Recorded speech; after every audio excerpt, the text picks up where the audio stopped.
Hello दोस्तों, स्वागत है आपका हेड और टेल एजुकेशन में। आज का हमारा विषय है भौतिकी के अंदर नत तल पर गति, जिसको हम इंग्लिश में motion on an inclined plane कहते हैं। इसे समझने से पहले हमें कुछ अन्य चीजें समझने होगी। जैसे हमें यह समझना है कि जड़त्व आघूर्ण क्या होता है। तो जड़त्व आघूर्ण यहाँ पर जैसे डायग्राम में एक पिंड दिखाया गया है, तो हम यह मान सकते हैं कि यह पिंड छोटे छोटे कणों से मिलकर बना हुआ है। ठीक है।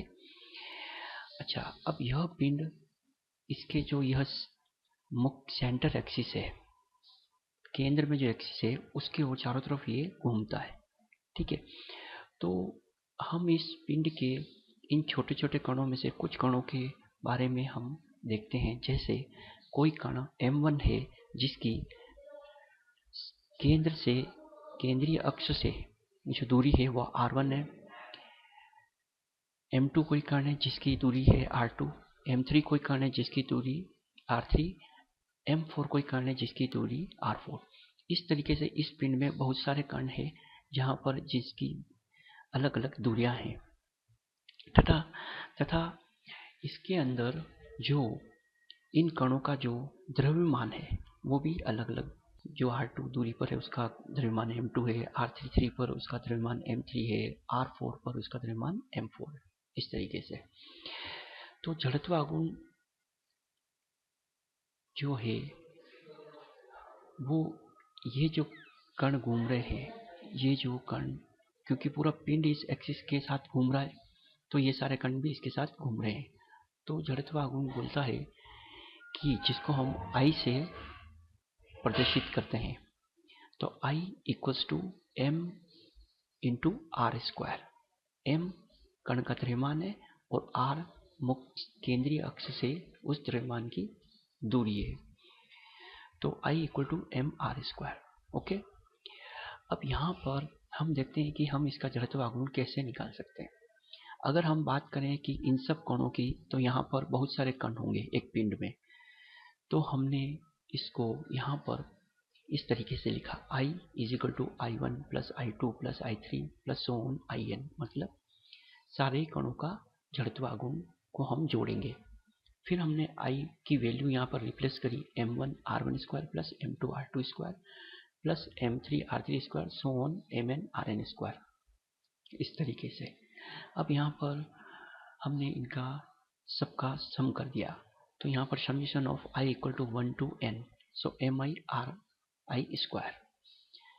तो वह यहाँ पर पूरा हो जाएगा, summation I equal to 1 to n और I ऑफ I।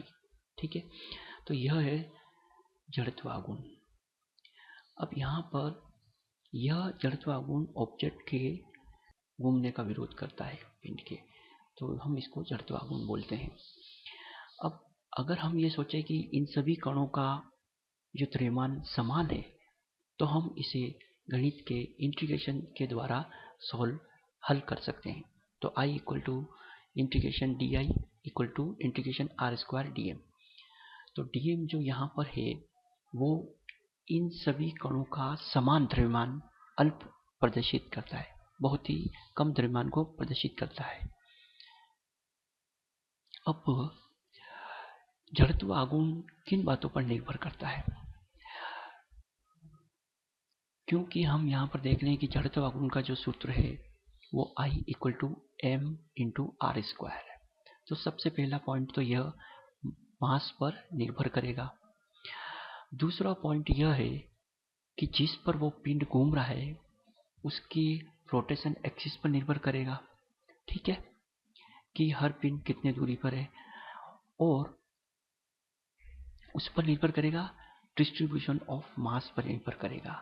मतलब मास समान रूप से डिस्ट्रीब्यूटेड है पूरे पिंड में, या मास को अलग अलग तरीके से डिस्ट्रीब्यूट किया गया है।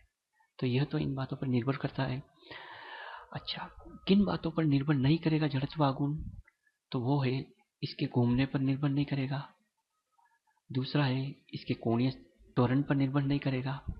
और तीसरा है टॉर्क पर यानी बल आघूर्ण पर निर्भर नहीं करेगा। ठीक है, क्योंकि इस फॉर्मूले में, इस सूत्र में कहीं पर भी एंगुलर वेलोसिटी मीन्स कोणीय वेग, एंगुलर त्वरण मीन्स कोणीय त्वरण मीन्स और टॉर्क बल आघूर्ण कहीं पर भी नहीं आया, इसलिए इन तीनों चीजों पर निर्भर नहीं करेगा।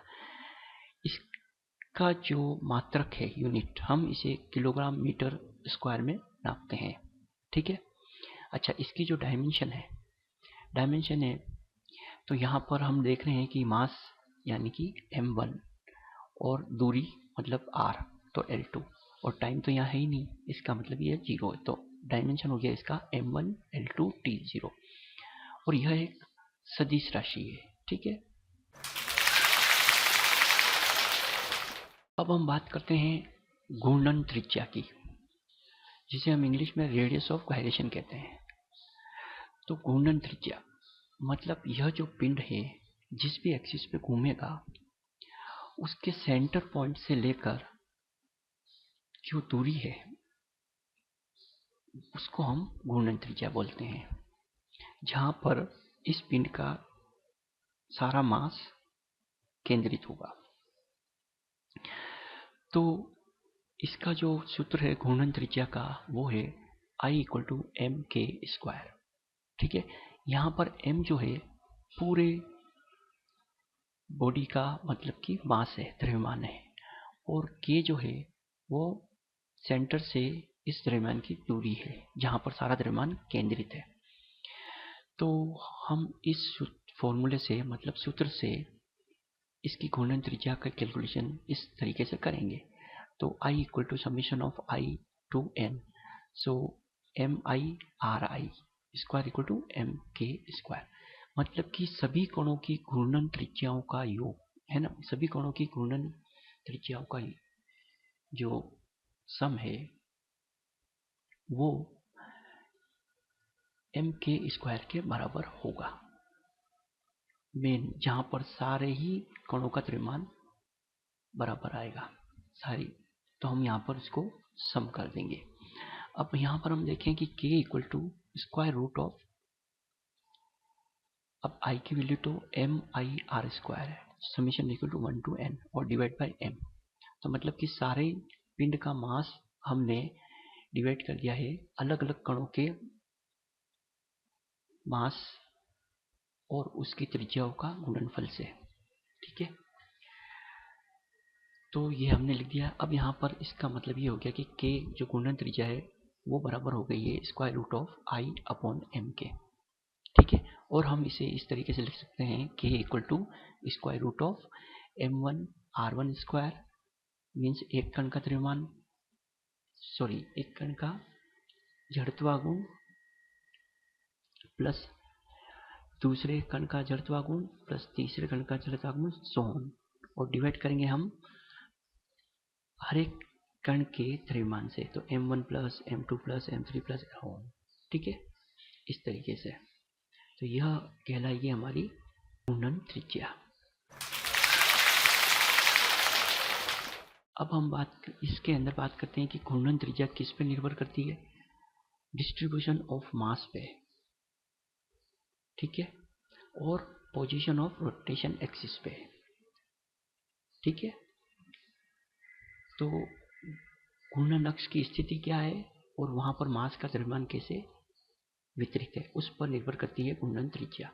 घूर्णन त्रिज्या किस पर निर्भर नहीं करती है, मास ऑफ ऑब्जेक्ट मतलब पिंड के द्रव्यमान पर निर्भर नहीं करती है।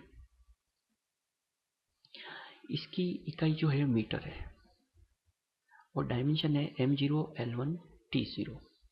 ठीक है, अच्छा, अब हम बात करते हैं बल आघूर्ण की, जिसे हम इंग्लिश में टॉर्क कहते हैं। तो यह जो बल आघूर्ण है यह घुमाने के लिए फोर्स है किसी भी चीज को। ठीक है, तो अब यहां पर हम देखते हैं कि जैसे तो बल आघूर्ण का मीन हो गया torque = force into perpendicular distance from force to axis. ठीक है, तो टॉर्क का मतलब हो गया कि बल भी लगाना है और हमें इस तरीके से लगाना है जो कि उसके एक्सिस से लंबवत हो। ठीक है, तो यहाँ पर हम देखें कि ये एक स्क्रू है और ये स्क्रू ड्राइवर है। ठीक है, तो अब अगर यदि हमें इस स्क्रू को खोलना है तो हमें एंटी क्लॉकवाइज घुमाना पड़ेगा। मतलब कि इस समय बल जो लगेगा वो इस साइड लगेगा एंटी क्लॉकवाइज, और ये जो आर है ये लंबवत है। तो फोर्स के लंबवत डिस्टेंस और इस मल्टीप्लाई बाय फोर्स, ओके, इसको हम टॉर्क बोलेंगे। और टॉर्क की जो दिशा होगी वो इस तरफ होगी, डायरेक्शन। ठीक है, इसी प्रकार अब यहाँ पर हमें यदि इस तरफ घुमाना है, स्क्रू को टाइट करना है, कसना है, तब हम क्लॉकवाइज घुमाएंगे इस तरफ। तो क्लॉकवाइज घुमाएंगे तो फोर्स हमारा इस साइड आएगा। ठीक है, और दूरी, लंबवत दूरी तो बराबर ही है, उसका कोई चेंज नहीं, बस रोटेशन का मूवमेंट चेंज हो जाएगा क्लॉकवाइज। टॉर्क अपोजिट दिशा में लगेगा। ठीक है, अब यहाँ पर हम देखते हैं कि टॉर्क जो है वो बल इंटू दूरी।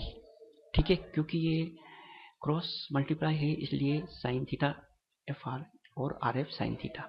अब यहाँ पर हम एंगल बहुत मायने रखेगा, क्योंकि एंगल जो है वो आर और एफ के बीच का एंगल है। ठीक है, यानी कि दूरी और फोर्स के बीच का। अब यहाँ पर अगर थीटा अगर जीरो होगा तो टॉर्क जीरो हो जाएगा। क्यों? क्योंकि साइन जीरो जीरो होता है। ठीक है, यहाँ पर। और दूसरा, थीटा जीरो का मतलब ये हो गया कि आपने इस पेचकस को, इस स्क्रू ड्राइवर को निकाल के इसके पैरेलल में रख दिया, तो जब पैरेलल में रख गया तो टॉर्क लगेगा ही नहीं और जीरो हो जाएगा। ठीक है, मतलब आप इस स्क्रू को नहीं खोल पाएंगे, है ना। इसी प्रकार यहाँ पर अगर हमने इस स्क्रू को फिट कर रखा है, ठीक है, और ये 90 डिग्री के एंगल पर है, जो कि लंबवत यहाँ पर दिखा रखा है, तो यहाँ पर टॉर्क मैक्सिमम होगा और हम इस स्क्रू को आसानी से खोल सकते हैं और टाइट कर सकते हैं। ठीक है, टॉर्क यानी बल लागू की दिशा इसके विपरीत होगी। ठीक है, यह एक वेक्टर क्वांटिटी है, मीन्स सदिश राशि है। अच्छा, हम यदि हमें कहीं किसी का बल लागू चेक करना हो तो हम उसको राइट हैंड रूल से चेक कर सकते हैं, मतलब देख सकते हैं। तो सीधे हाथ के अंगूठे के रूल के अकॉर्डिंग जो टॉर्क है वो अपर साइड, मतलब ऊपर की तरफ लगेगा, और उंगलियां जो है वो रोटेशन को बताएगी। ठीक है, तो फोर्स इस तरफ लगेगा। अब बल लागू का जो यूनिट है, इकाई है, वो है न्यूटन मीटर, और डायमेंशन है यानी विमा m1 l2 t इनवर्स 2। ठीक है, अब relation between moment of inertia and torque, तो मतलब कि जड़त्व आघूर्ण और बल आघूर्ण के बीच में क्या रिलेशन, संबंध है।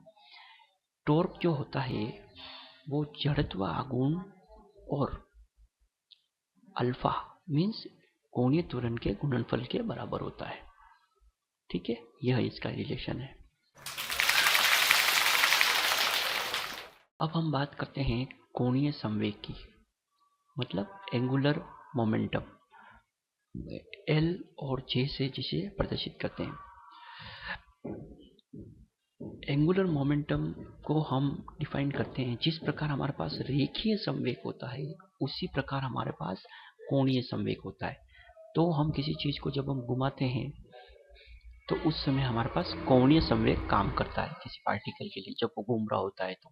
ठीक है, और उसकी जो दिशा होती है वो अंगूठे राइट हैंड रूल के हिसाब से अपर साइड होती है, जिस तरीके से इस डायग्राम में दिखाया गया, और वो एक प्लेन पे घूम रहा होता है। यह उसका पाथ है, वेलोसिटी है, ये फोर्स लग रहा है, ये जो डिस्टेंस है, ठीक है, जीरो से यहाँ पर कोई पार्टिकल घूम रहा है, और ये अपर साइड इसकी डायरेक्शन को शो कर रहा है कोणीय संवेग को।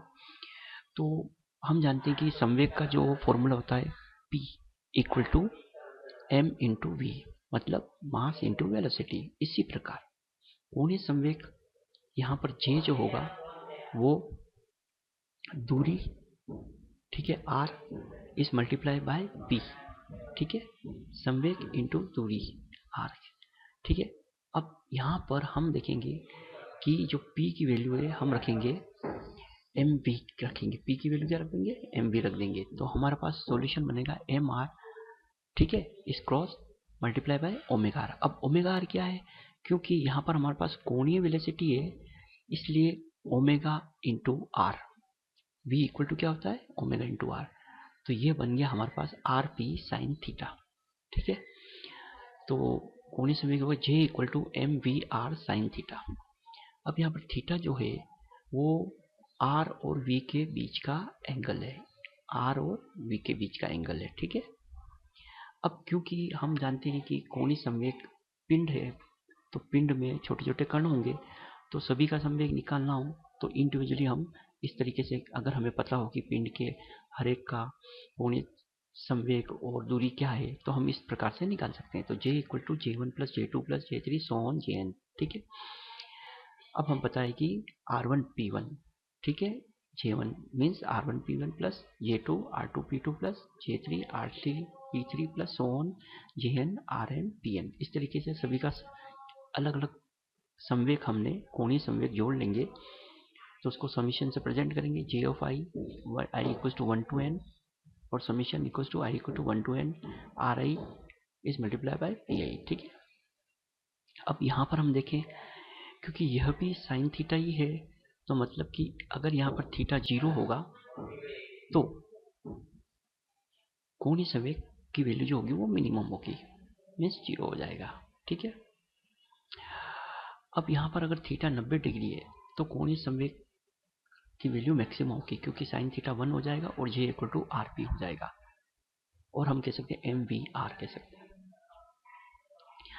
अब यदि हम यहाँ पर, हमें पता है कि V equal to omega r है, तो हमने वैल्यू रिप्लेस कर दी, तो कोणीय संवेग J equal to m r square omega हो गया, ठीक है।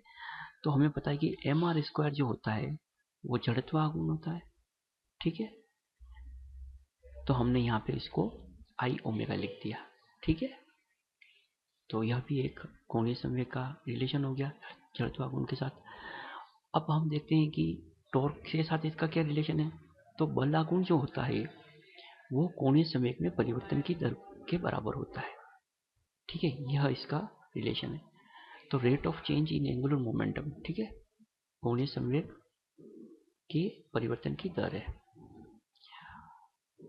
उसको हम टॉर्क कहते हैं। इसकी इकाई जो होती है, मतलब कोणीय संवेग की इकाई जो है kilogram metre square and multiply by radian per second, radian per second क्योंकि ये घूम रहा है इसलिए रेडियन। डायमेंशन जो हो गया वो m of power 1, l of power 2 और t ऑफ पावर -1, ठीक है। और यह भी एक सदिश राशि है क्योंकि इसका भी एक डायरेक्शन है। अब हम बात करते हैं घूर्णन गतिज ऊर्जा की, ठीक है, यानी घूमने पर जो ऊर्जा होती है उसे हम घूर्णन गतिज ऊर्जा कहते हैं, जिसे इंग्लिश में काइनेटिक एनर्जी ऑफ रोटेशन बोलते हैं, जो किसके कारण आती है, किसी ऑब्जेक्ट के घूमने के कारण आती है। तो जिस प्रकार हमारे पास गतिज ऊर्जा होती है, एक ही गतिज ऊर्जा, जिसको हम हाफ एम वी स्क्वायर कहते हैं, ठीक है, इसी प्रकार यहाँ पर घूर्णन गतिज ऊर्जा को प्रेजेंट किया है e r equal to half I omega square, ठीक है। तो यहाँ पर हमने इसको पुनः इस तरीके से लिख दिया, m into r into v equal to m r cross omega इस multiply by r equal to r p sine theta, ठीक है। अब ई आर मीन्स क्या हो गया, ई आर हो गया है, मतलब हम इसे, क्योंकि जे इक्वल टू आई ओमेगा होता है, तो हमने यहाँ पर ओमेगा की वैल्यू रिप्लेस कर दी जे अपॉन आई से, ठीक है। तो जे स्क्वायर बाय 2 आई हो गया। अब हम जानते हैं वापस e r equal to j omega हो गया, e r equal to half m k square omega square, क्योंकि I equal to m k square होता है, ठीक है, इसलिए हमने यह भी यहाँ पर रिप्लेस कर दिया।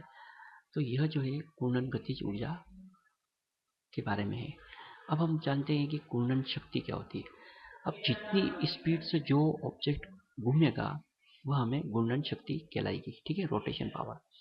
तो घूर्णन शक्ति जो होती है वो ओमेगा, ठीक है, और टॉर्क के यानी बलागुण के गुणनफल के बराबर होती है, घूर्णन शक्ति कहलाएगा मतलब। तो घूर्णन शक्ति टॉर्क और ओमेगा के गुणनफल के बराबर होती है। अब ओमेगा जो होता है वो dj/i हो गया, क्योंकि हम यहाँ पता है, और मल्टीप्लाई हो गया dj/dt। ठीक है, टॉर्क के मल्टीप्लाई। अब हम बात करते हैं यहाँ पर कुछ पॉइंट है कि चेंजेस इन रोटेशन एनर्जी, मतलब घूर्णन गतिज ऊर्जा में जो चेंज होगा, ठीक है, वो किए गए कार्य के बराबर होगा, work done in rotation motion. दूसरा है if object rotation motion along with linear motion then total energy. अब यहाँ पर क्या है, यदि कोई ऑब्जेक्ट रोटेट कर रहा है, ठीक है, तो उसके बाद रोटेशन मोशन हो गया, और रोटेट करते हुए आगे बढ़ रहा है तो उसके बाद लीनियर मोशन भी हो गया। तो मतलब ये हुआ कि दोनों टोटल मोशन कौन से हो गए, ई रोटेशन, उन दोनों की ऊर्जा प्लस ई लीनियर। तो रोटेशन घूर्णन गतिज ऊर्जा half I omega square plus रेखीय गतिज ऊर्जा हाफ एम वी स्क्वायर, ठीक है, equals to half m k square और v बाय आर स्क्वायर। ठीक है, ये हमने वैल्यू रिप्लेस कर दी, and plus half m v square. उसके बाद यहाँ पर हमने हाफ एम वी स्क्वायर को कॉमन निकाला, फिर हमने लिखा 1 plus k square by r square. ठीक है, तो यहाँ हमें पता है v equal to omega r square होता है, इसलिए हमने वैल्यू रिप्लेस कर दी सबके ओमेगा, है ना। तो और यहाँ पर जो m है वो मास ऑफ ऑब्जेक्ट है, मास का द्रव्यमान है। ठीक है, तो यह होगी उसकी, अगर यदि कोई वस्तु घूर्णन के साथ गति भी कर रहा है तो उसकी टोटल एनर्जी यह होगी। ठीक है, अब इसका इकाई जो है वो जूल और अर्ग होता है, हमें पता है। इसकी विमा जो है mass of power 1, L of power 2 और टाइम ऑफ पावर -2। बिकॉज यहाँ पर वेग वेलोसिटी आ गई, इसलिए वेलोसिटी में टाइम होता है, इसलिए टाइम भी यहाँ पर आ गया। यह भी एक सदिश राशि है। ठीक है, हम आते हैं नत तल पर गति, जिसे हम इंग्लिश में बोलते हैं motion on an inclined plane. तो इस डायग्राम के अनुसार एक प्लेन है जिसकी हाइट h है और वो उसकी ढलान इस तरफ है। ठीक है, और वहां पर से कोई ऑब्जेक्ट आ रहा है, यह हमने रखा है। तो यह जो ऑब्जेक्ट वहां से मूवमेंट करता हुआ आएगा उसकी वेलोसिटी यहाँ पर है। तो टॉप पॉइंट जो है वो B है और लोअर पॉइंट A है। इस ढलान के बीच में, जो ढलान और बेस के बीच में, मतलब क्षैतिज में जो एंगल कोण रखा है वो थीटा है। अच्छा, जो A और B की जो दूरी है वो D है। ठीक है, डिस्टेंस। और हमें पता है कि कोई भी ऑब्जेक्ट अगर ऊंचाई से नीचे की तरफ आता है तो उसके नीचे G काम करता है, ग्रेविटी, गुरुत्वीय त्वरण काम करता है, जिसकी value G equal to 9.8 metre per second square है। अब हम समझते हैं कि माना कि यह जो दूरी है वो D है। ठीक है, और इस एंगल क्षैतिज और इस हाइट के बीच में जो एंगल है वो थीटा है। ठीक है, अब हम मान लें कि यह केवल स्लिप होता है, मतलब फिसलता है, घूमता नहीं है इस तरीके से, केवल ये घूमेगा नहीं, स्लिप होगा। तो यहाँ हमें पता है कि इसकी स्थिति ऊर्जा में कमी आएगी और गतिज ऊर्जा बढ़ जाएगी। ठीक है, क्योंकि ये घूमता हो जाएगा और लास्ट में अंत में रुकेगा। तो यहाँ से क्योंकि ये स्थितिज ऊर्जा में था, ठीक है, तो स्थितिज ऊर्जा कमी आ गई और गतिज ऊर्जा में वृद्धि हो गई, क्योंकि स्पीड फास्ट हो गई यहाँ पर। तो हम यहाँ पर उन दोनों ही ऊर्जाओं का तुलना करते हैं। तो स्थितिज ऊर्जा जो है वो mgh इक्वल्स टू गतिज ऊर्जा हाफ mv स्क्वायर। ठीक है, अब यहाँ पर दोनों साइड मास कॉमन है, तो हमने इस मास को यहाँ से हटा दिया, रिमूव कर दिया। ठीक है, तो अब हमारे पास क्या बचता है, v square equal to 2gh बचता है। ठीक है, g यहाँ पर गुरुत्वीय त्वरण को बता रहा है। अब हम देखें कि ये यहाँ से फिसलता तो आएगा, तब इसके यहाँ पर वेलोसिटी यानी वेग क्या होगा। तो ए पर जो वेग होगा वो स्क्वायर रूट ऑफ 2gh होगा। ठीक है, ये v square equal to 2gh है ना, तो स्क्वायर रूट ऑफ 2gh हो गया।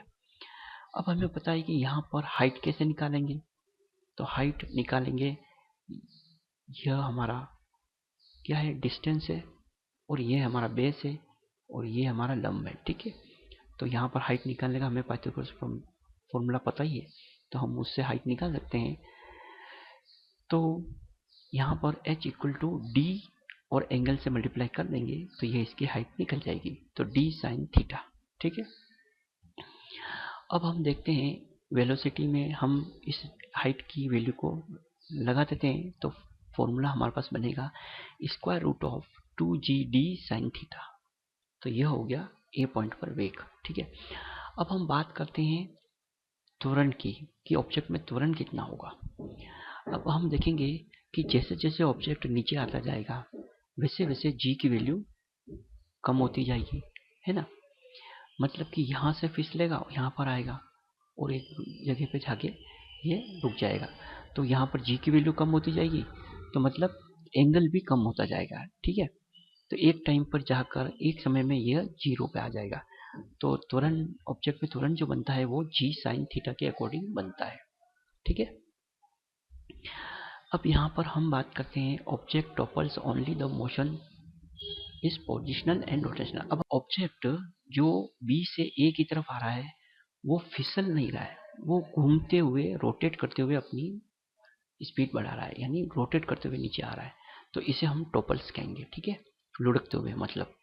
तो इसमें दो ऊर्जाएं यानी दोनों एनर्जी काम करेगी। पहली है स्टैटिक पोटेंशियल एनर्जी और दूसरी है रोटेशनल एनर्जी। ठीक है, ये दोनों काम करेगी। तो वो जो बराबर होगी mgh यानी पोटेंशियल एनर्जी के इक्विवेलेंट बराबर हो जाएगी। तो रोटेशनल एनर्जी जो हो गई हमारी हाफ आई ओमेगा स्क्वायर और लीनियर काइनेटिक एनर्जी हो गई वो हाफ mv स्क्वायर। ठीक है, लीनियर मोशन में। तो सेम पहले की तरह हमने यहाँ पर कॉमन निकाल दिया half mv square 1 plus k square by r square. ठीक है, क्योंकि हमें पता है आई की वैल्यू क्या होती है m के स्क्वायर होती है। तो यहाँ पर m जो है मास ऑफ ऑब्जेक्ट है, v वेलोसिटी है, k रेडियस ऑफ गायरेशन है मतलब घूर्णन त्रिज्या है, और r जो रेडियस ऑफ ऑब्जेक्ट है, इस ऑब्जेक्ट की रेडियस है r। अब हम देखें कि इस ऑब्जेक्ट का वेग क्या होगा, मतलब वेलोसिटी क्या होगी।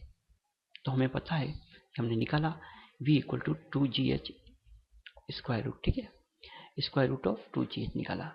तो हमें यहाँ पर किसकी वैल्यू रखनी है, केवल तो 2 भी है हमारा, g भी है और h भी है। ठीक है, तो हमने यहाँ पर वैल्यू रिप्लेस कर दी ये वाली। ठीक है, तो 2gh, तो 2gh की जगह रख दिया हमने 2gd sine theta divide by 1 plus k square by r square. ठीक है, के स्क्वायर बाय आर स्क्वायर। तो यह बराबर हो गया वापस 2gh upon 1 plus k square by r square square root. ठीक है, तो यह तो होगा ऑब्जेक्ट का वेग यानी वेलोसिटी की। ठीक है, क्योंकि यह दोनों साइड घूमते हुए आ रहा है इसलिए हमने यहाँ पर h की वैल्यू इस तरीके से रखी है। ठीक है, अब हम बात करते हैं इस ऑब्जेक्ट के त्वरण की। मतलब कि यहाँ पर जब ये ढलान से लुढ़कता हुआ आ रहा होगा तब यहाँ पर इस ऑब्जेक्ट में त्वरण क्या होगा। तो त्वरण निकालने के लिए वेलोसिटी यानी गति के तीसरे नियम को हम यूज करेंगे। वो बोलता है v square equal to u square plus 2s। ठीक है, तो अब हमें पता है कि ऑब्जेक्ट शुरू में टॉप पर स्थिर अवस्था में, इसलिए यहाँ पर u0 हो गया। और हमें यह भी पता है कि इंक्लाइंड प्लेन यानी झुके हुए तल की दूरी जो है s इक्वल टू d है। तो u0 हो चुका है, तो v square equal to 2ad हो गया। ठीक है, तो त्वरण a equal to v square by 2d। अब हम यहाँ पर v की वैल्यू इसके अंदर रख देंगे। ठीक है, क्योंकि ये ऑलरेडी स्क्वायर है इसलिए स्क्वायर रूट यहाँ से हट जाएगा और v की वैल्यू हम रख देंगे।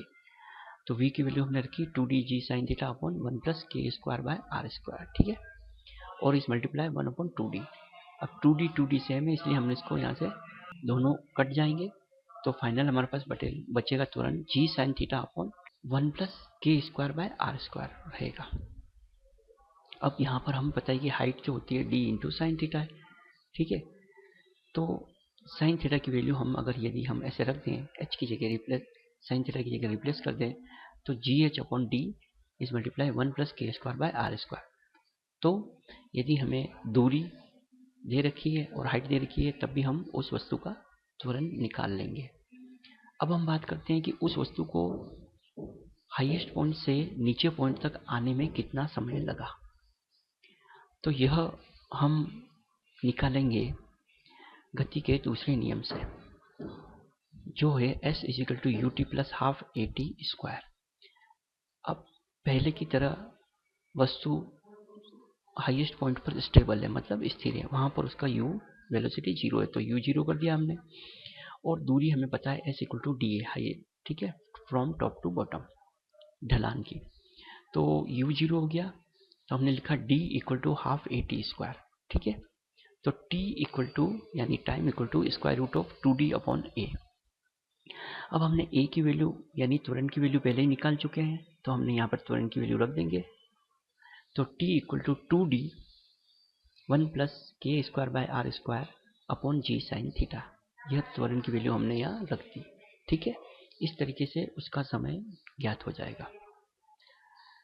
अब कुछ महत्वपूर्ण पॉइंट है, यानी कि यह जो के स्क्वायर बाय आर स्क्वायर की जो वैल्यू है, यह अलग अलग शेप के लिए, मतलब अलग अलग आकार के ऑब्जेक्ट के लिए अलग अलग होती है, ठीक है।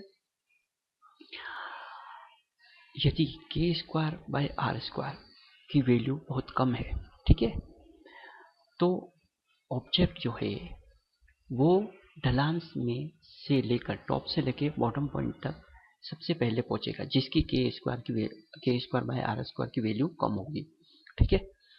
उसके बाद हमने यहाँ पर कुछ के ऑब्जेक्ट की वैल्यू बताई है, के स्क्वायर बाय आर स्क्वायर। वो है पहला रिंग, जिसकी है वैल्यू 1, डिस्क जिसकी है वैल्यू 0.5, सिलेंडर जिसकी भी वैल्यू 0.5 है, स्फेयर शेल जिसकी वैल्यू 0.67 है, और सॉलिड स्फेयर जिसकी वैल्यू 0.4 है, ठीक है।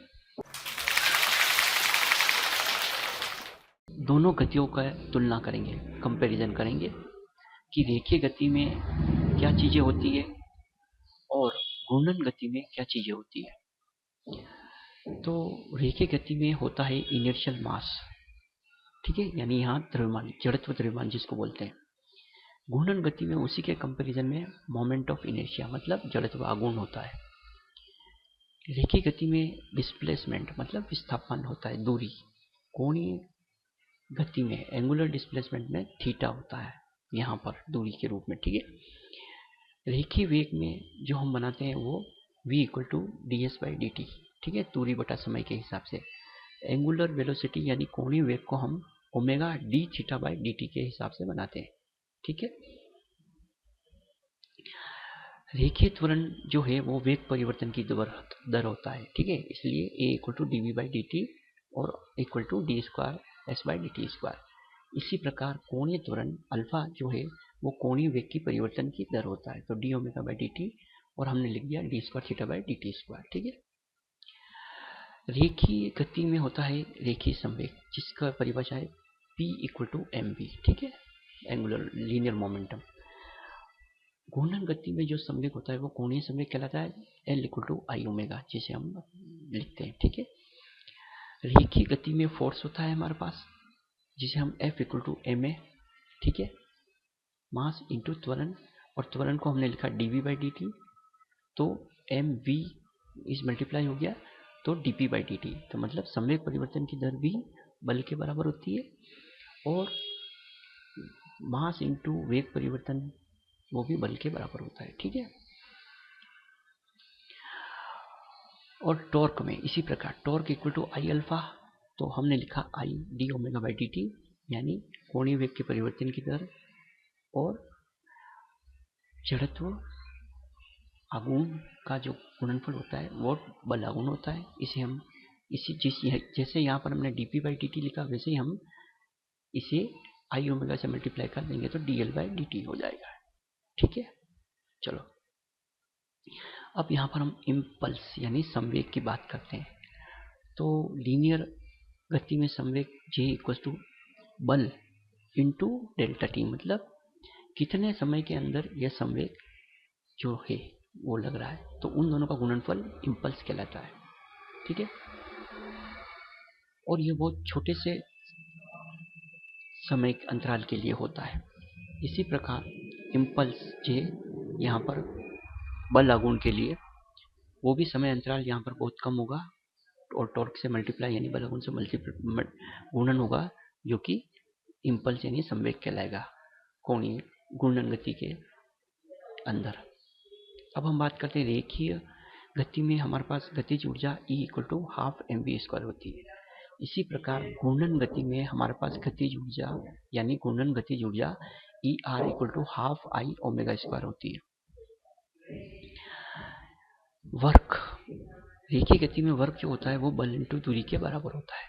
इसी प्रकार घूर्णन गति में जो कार्य होता है वो बल यानी कि यहाँ पर बल आघूर्ण होता है और दूरी यहाँ पर थीटा होती है, इसके गुणनफल के बराबर होता है। शक्ति, रेखीय गति में जो शक्ति होती है वो हम बताते हैं उसको कार्य करने की दर को शक्ति कहते हैं। जो जितना अधिक काम करेगा उसकी उतनी ही अधिक पावर, मतलब ठीक है। तो P equal to dW divide by dt, ठीक है। वर्क जो होता है Fs लिख दिया यहाँ पे और dt, ठीक है। उसके बाद s अपॉन t को हमने लिख दिया तो वेग से मल्टीप्लाई यानी वेलोसिटी हो गया, दूरी बटा समय। तो F यानी बल इंटू वेग भी शक्ति को प्रेजेंट करता है। इसी प्रकार पावर जो होती है घूर्णन गति में वो टॉर्क इंटू ओमेगा, ठीक है, के गुणनफल के बराबर होती है। यानी कि ओमेगा जो हो गया वो कोणीय वेग के गुणनफल के बराबर हो गया, ठीक है। अब यहाँ पर हम रेखीय गति में संवेग और ऊर्जा के बारे में संबंध को देखेंगे। तो P equals to square root of 2me, ठीक है। इसी प्रकार घूर्णन गति में कोणीय संवेग और घूर्णन गतिज ऊर्जा के रिलेशन यानी संबंध को देखेंगे तो L इक्वल टू 2IER, ठीक है, यह होता है। अब हम रेखीय गति में गति के तीनों नियम के बारे में देख लेते हैं। पहला नियम V equal to U plus AT होता है। U जो है वो प्रारंभिक वेग है, A जो है त्वरण है और T है समय है और V है अंतिम वेग, ठीक है। दूसरा नियम है S equal to UT plus half AT²। तो S जो है दूरी है, U हमें पता है प्रारंभिक वेग है, T समय है, A त्वरण है, ठीक है। और तीसरा नियम है V² equal to U² plus 2S। इसी प्रकार कोणीय वेलोसिटी, ठीक है, यानी कोणीय वेग के अंदर जो तीनों समीकरण है वो है omega equal to omega 0 plus alpha t. ओमेगा यहाँ पर अंतिम वेग है, ओमेगा 0 प्रारंभिक वेग है, अल्फा यहाँ पर कोणीय त्वरण है और टी समय है। इसी प्रकार theta equal to omega 0 t plus half alpha t square, ठीक है। और omega square equal to omega 0 square plus 2s। यह घूर्णन गति के तीनों समीकरण है। अब हम अंत में समरी के बारे में देखते हैं कि संक्षेप में हमने इस विषय में क्या क्या पढ़ा। तो हमने यहाँ पर पढ़ा मोमेंट ऑफ इनर्शिया, ठीक है, यानी कि जड़त्व आघूर्ण के बारे में पढ़ा। रेडियस ऑफ वाइब्रेशन घूर्णन त्रिज्या के बारे में पढ़ा। बलाघूर्ण के बारे में पढ़ा। एंगुलर कोणीय संवेग के बारे में पढ़ा। गतिज ऊर्जा के बारे में पढ़ा। रोटेशन गति, घूर्णन गतिज ऊर्जा के बारे में पढ़ा। घूर्णन शक्ति के बारे में पढ़ा। फिर हमने इनको कैसे कैलकुलेट करते हैं वो पढ़ा, ठीक है। फिर हमने इंक्लाइन प्लेन पे गति कैसे होती है वो समझी, ठीक है। वहाँ पर वेग कैसे निकालते हैं, त्वरण कैसे और टाइम कैसे निकालते हैं ये सीखा। और लास्ट में हमने लीनियर मोशन मतलब रेखीय गति और घूर्णन गति दोनों की तुलना करी, दोनों के बारे में समझा कि दोनों में क्या क्या चीज़ें होती हैं। तो मुझे आशा है कि आपको नत तल पर गति मतलब का यह ट्यूटोरियल समझ में आया होगा, ठीक है, फिजिक्स में। तो thanks to watch to Head और टेल एजुकेशन।